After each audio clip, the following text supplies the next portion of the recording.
পানির মধ্যে আল্লাহ তারও আগে আমাদের হুজুরকে নবী বলে দিয়েছে। জোরে আলহামদুলিল্লাহ। যে বলবে হুজুর 40 বছর সবথেকে বড় গোমরাহ, 40 বছর হুজুর নবুয়তে খিদমত শুরু করেছে। যদি হুজুর 40 বছরের নবী হলে আদম নবী থেকে ঈসা নবী আলাইহিস সালাম পর্যন্ত সমস্ত নবীর আমার নবী বাশারাত দিয়ে গেছে। ঈসা আলাইহিস সালাম তো বলেছে মিন বাদি ইসমাহু আহমদ, আমার পরে নবী হবে যার নাম হবে আহমদ সাল্লাল্লাহু আলাইহি ওয়াসাল্লাম। জোরে বলেন। একটা বুখারী শরীফে ব্যাখ্যা করতে আছে হযরতে আল্লামা বদরুদ্দিন আইনি রাহমাতুল্লাহ, হযরতে আল্লামা বদরুদ্দিন আইনি রাহমাতুল্লাহ উনি উম্মাতুল কারিমুল বুখারী শরীফে ব্যাখ্যা করতে লিখেছেন। ওর মধ্যে একটা ওয়াকিয়া আছে। ইয়ামানের বাদশা ছিল তুবাই আউওয়াল, ইয়ামানের বাদশা তুবাই আউওয়াল মক্কা শরীফে সফরে চলে গেল। ও মুমিনা মায়েরা বোনেরা, আল্লাহ নবী সাল্লাল্লাহু আলাইহি ওয়াসাল্লাম দুনিয়ায় আগমনের 1000 বছর আগে তুবাই আউওয়াল 400 আলেমকে মক্কা শরীফে চলে গেল। যদি মক্কা শরীফে থাকার পরে মদিনা শরীফে চলে গেল।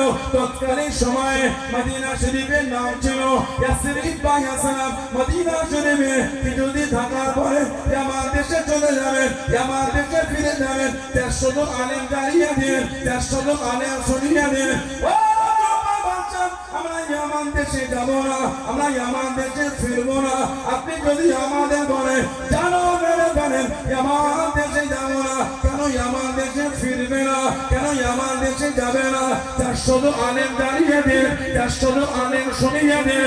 ও আমরা জানতে পেরে গিয়েছি, আসমানি কিতাব থেকে বুঝতে পেরে গিয়েছি আখিরি নবী শেষ নবী হযরত আহমদ সাল্লাল্লাহু আলাইহি ওয়াসাল্লাম এই জমিনে তশরীফ আনবেন। সুযোগ যদি হয়ে যায়, আল্লাহ পাক সুযোগ যদি দিয়ে দেয়, ওনার দেওয়াত কারণে ইমানের কালিমা পড়ে মুসলমান হয়ে যাব।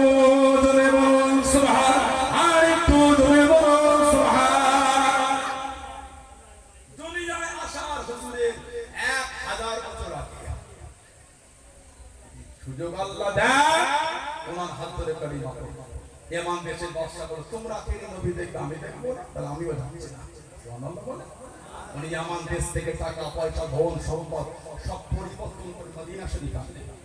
400 আলেমে করে 400 একতলা করে ঘর করেছে, আর একটা ঘর করেছে 2 তলা। আর 400 জন মহিলাকে পড়াই করে আজাদ করে 400 জন আলেমের সঙ্গে বিয়ে দিয়ে দিলেন। অনেকদিন থাকলে অসুস্থ হলে চলে যাবে ইয়েমেনে।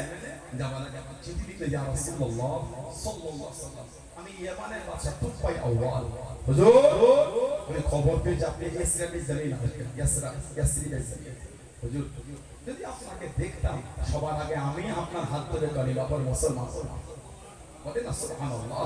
তবে ইয়া রাসূলুল্লাহ সাল্লাল্লাহু আলাইহি ওয়াসাল্লাম হুজুর হয়তো আমার নসিব আর হলো না, আমি ইয়ামানে চলে যাচ্ছি, তবে হুজুর এখন থেকে আপনার উপর ঈমান আনলাম।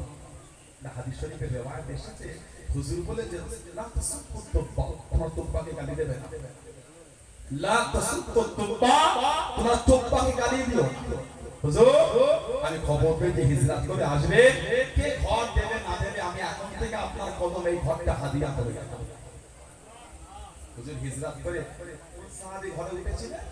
হযরতে আবু আইয়ুব আনসারী রাদিয়াল্লাহু তাআলা ঘরটা কিন্তু দোতলা, কিতাব বলে দেখবেন পড়বেন ওলামা হযরত আছে, ঘরটা ছিল দোতলা।